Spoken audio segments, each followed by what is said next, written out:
Say, Mom and me decided that if we wanted to be riding style, we'd better get one of these here Hail Columbia Happy Land talking machines. Well, hi everybody. Welcome back to another video here on my Music Box Boy YouTube channel.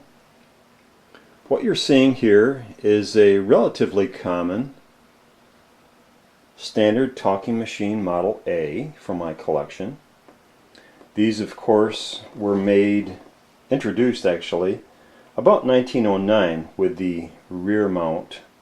The earlier Model X2 was introduced in 1906, but this is a slightly later version by Standard Talking Machine Company. This is the Model A. It had they're typically found today with the nice red horn, which is usually barked up with the red paint flaking pretty badly, but this one is in quite nice condition, completely original by the way, all of this. They had a pretty red decal indicating Standard Model A, Standard Talking Machine Company of Chicago. The parts on these, of course, are made by Columbia. These had a 10-inch turntable with an oversized spindle so that the owner was committed to purchasing standard talking machine or standard disc records to play on their phonograph here. So these were fairly common from the year of introduction, 1909, through about 1920. And the exciting part of this video, at least exciting to me, hopefully some of you, is that first I'll give you a little background. Very late in the Standard Model A production span, a totally revised model was created, designed, and sold again at the very end of production of these. It was sort of a last-ditch effort to sort of modernize the Standard Model A talking machine, and that is over here. I searched for many years before I could find one of these, and when I finally did find one, this one is in completely original, nearly untouched condition.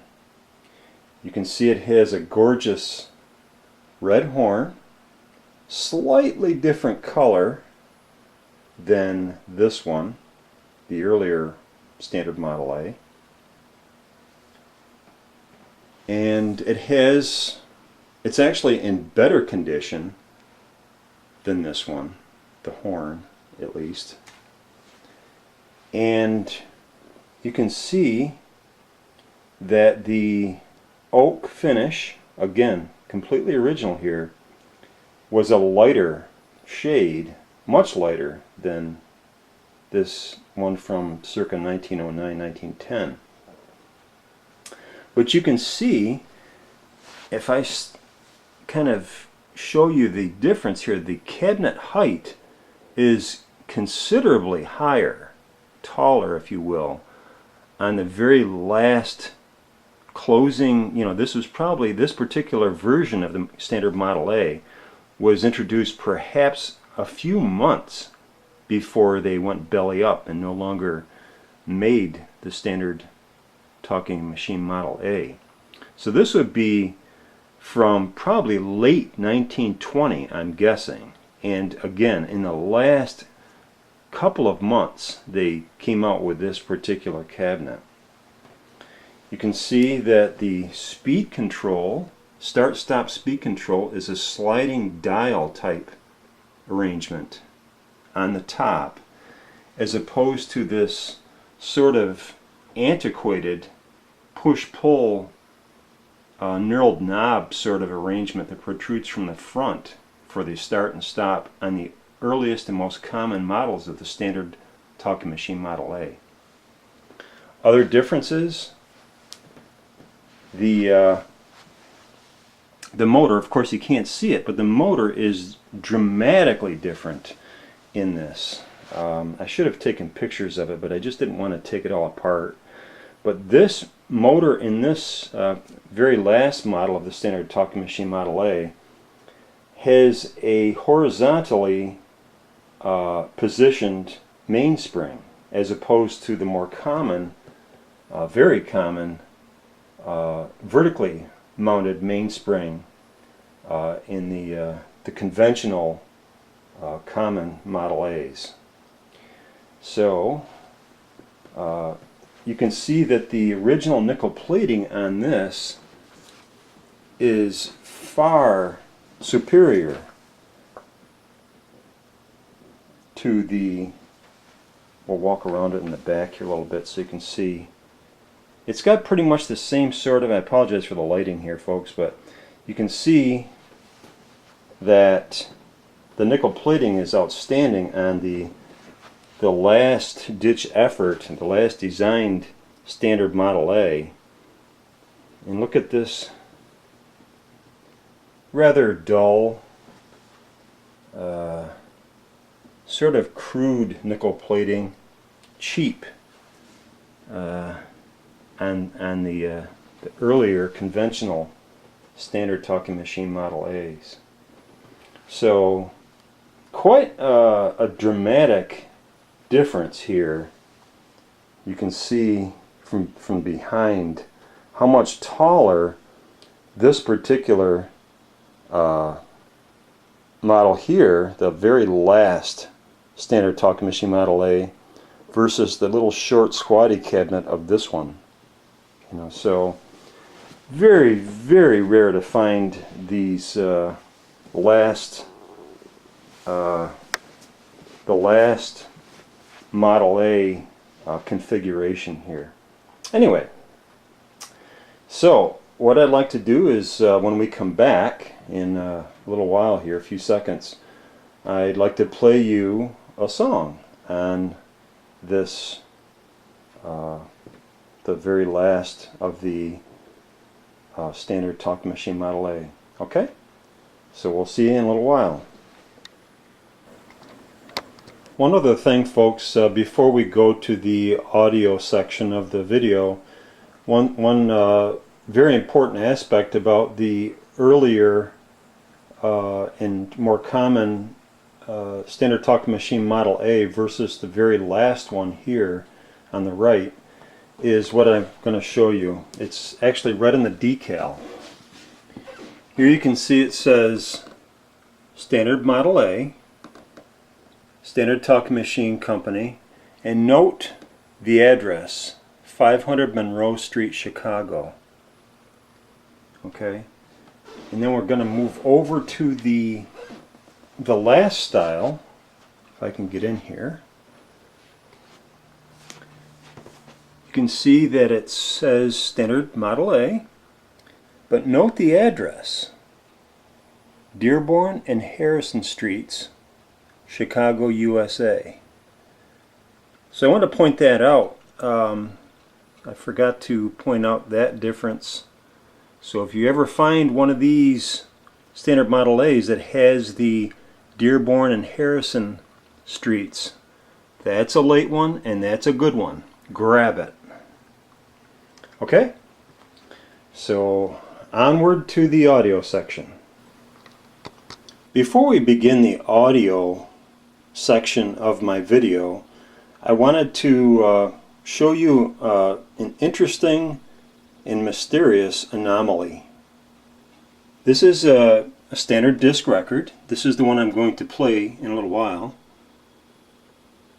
This is a Laughing Song, Monkey on a String.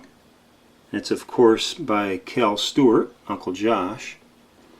And you can see it has the large standard disc hole, as it should.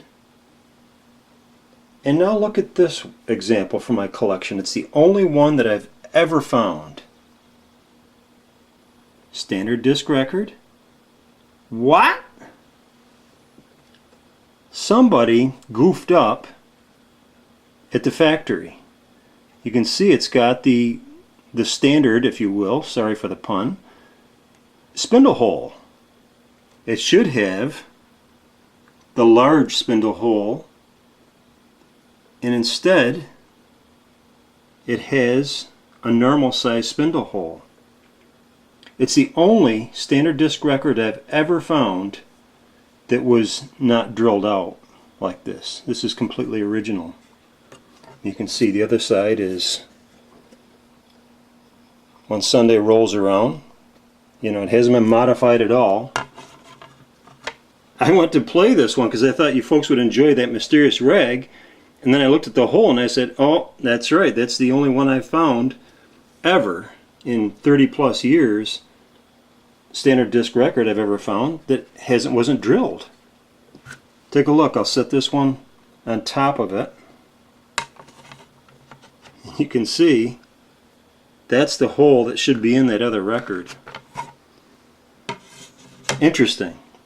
If anybody else has ever found anything like that, I'd appreciate hearing from you. Okay, so we're going to play Monkey on a String in a little while, okay? Thanks.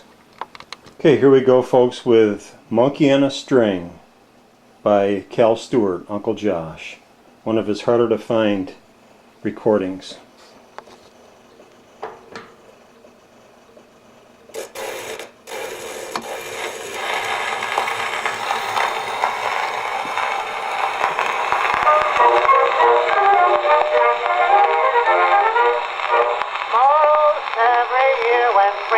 And the birds begin to sing. A fella comes to our town with a monkey on a string and an organ that he plays around on a grocery store. And the foolish thing that monkey does just puts us in a roar. Now that's the time the fun begins. Oh, how that monkey hops and grins. Some say he looks like Sally Smith, some say like Deacon Brown, and the clap by night from morn till night, the last nine months in town. So that's the time when the fun begins.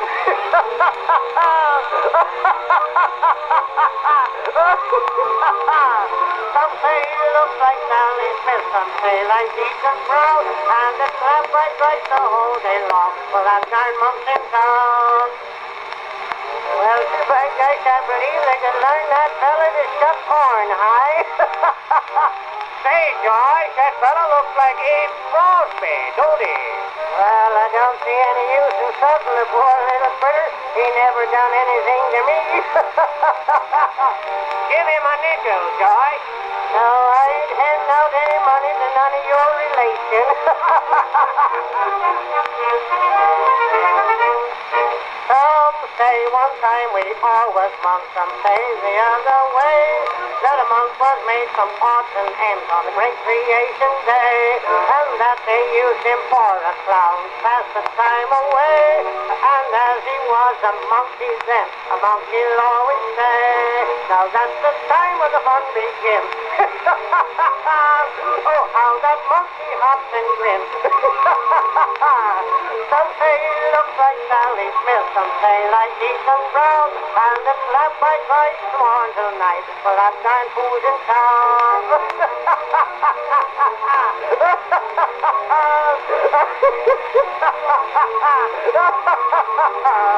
Some say he looks like Sally Smith, some say like Deacon Brown, and the slap I tried from morn till night, for that 9 fools in town.